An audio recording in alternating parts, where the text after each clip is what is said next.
اور یہ ساری چیز دکھانے کے بعد کہاں جاتی ہے؟ رب کی بارگاہ میں جاتی ہے۔ اللہ کے نبی ارشاد فرماتے ہیں کہ شب برات میں بعد نماز مغرب یعنی سورج ڈوب گیا، سورج ڈوبنے کے بعد سے لے کر سورج نکلنے تک اللہ اپنے مقدس فرشتوں کو زمین پر بھیجتا ہے، اپنے مقدس فرشتوں کو زمین پر بھیجتا ہے، اور زمین پہ بھیجنے کے بعد سارے لوگوں کے وہ مقدس فرشتے جو ہے اعمال کو لکھتے ہیں، اچھا اعمال کو بھی لکھتے ہیں، برے اعمال کو بھی لکھتے ہیں، اور لکھنے کے بعد رب کی بارگاہ میں یہ فرشتے لے کر جاتے ہیں، اور جانے کے بعد آپ کا پورے 1 سال کا اعمال کہ آپ نے 12 مہینے کہاں پہ زندگی گزاری، کیسی زندگی گزاری، ان ساری چیزوں کا لسٹ شب برات کے رات میں رب کی بارگاہ میں پہنچ گئی، اور رب کی بارگاہ میں پہنچی تو آپ کا 1 سال کا اعمال کا جائزہ رب کی بارگاہ میں پہنچی ہے۔ جب رب آپ کا اعمال کا جائزہ پورے 12 مہینے کا لے گا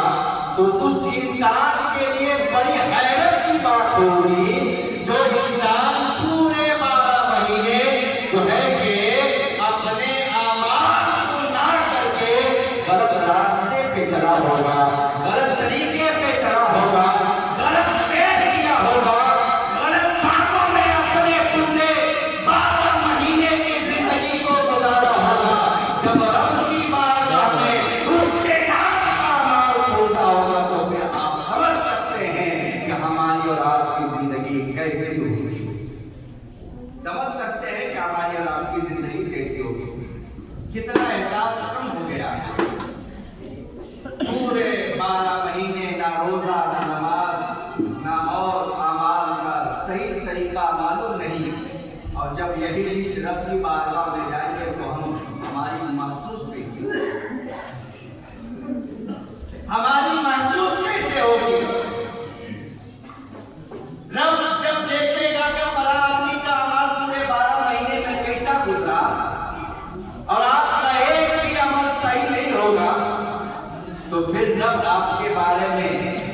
رب کی مشیت آپ کے بارے میں کیسے ہوگی؟ تو اس لیے میرے عزیز وقت کو غنیمت سمجھیے، وقت کو غنیمت سمجھیے اور اعمال خیر کرنے کی کوشش کیجیے، اعمال خیر کرنے کی کوشش کیجیے۔ یہ بارہا ہم لوگ میلادوں میں سنتے ہوں گے، مجلسوں میں سنتے ہوں گے کہ مرنا ہر انسان کو ہے، اس دنیا کو چھوڑ کر ہر انسان کو جانا ہے، لیکن جانا ہے تو صرف خالی ہاتھ جانا ہے یا اور کچھ لے کر کے بھی جانا ہے؟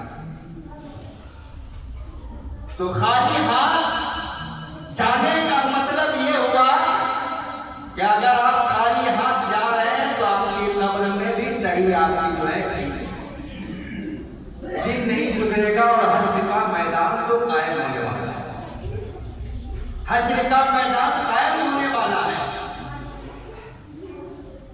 ایک آدمی صحابہ کرام کی زندگی میں، ایک صحابی کرام کی زندگی میں ایک ایسا مجنون آدمی تھا جو پورے سال جو ہے کیا مال خیر کرتا نہیں، اور جب اس مجنون کا انتقال ہوا، جب وہ مجنون اس دنیا کو چھوڑ کر قبر میں گیا تو جانے کے بعد جس جگہ پہ مجنون رہتا تھا، جس گھر میں مجنون رہتا تھا، اس کے گھر کے پڑوسی نے اسے مرنے کے بعد خواب میں دیکھا، اس پڑوسی نے مرنے کے بعد اس مجنون کو خواب میں دیکھا، اور دیکھنے کے بعد جب صبح ہوئی تو وہی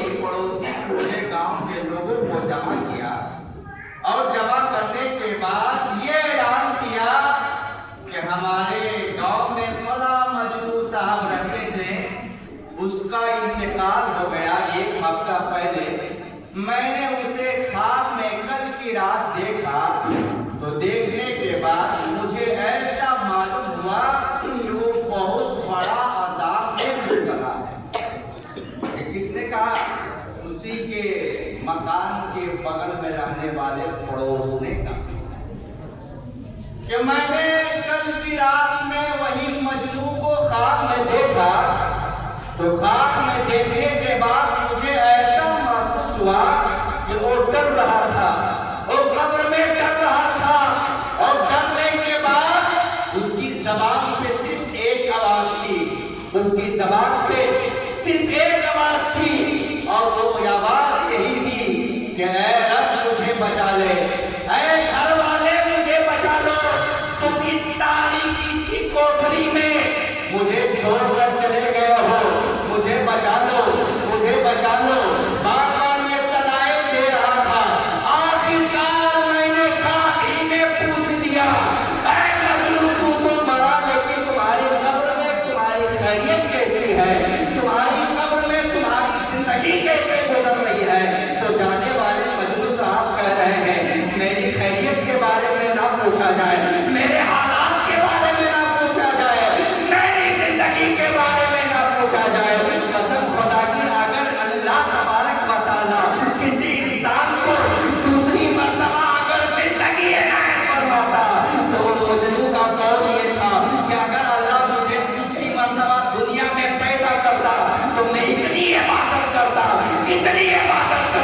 کہ میں دنیا میں رہ کر اللہ کو یاد کرتا، میں دنیا میں رہ کر اللہ کے نبی کے شریعت میں زندگی گزارتا، اور میں دنیا ہی میں رہ کر اللہ کو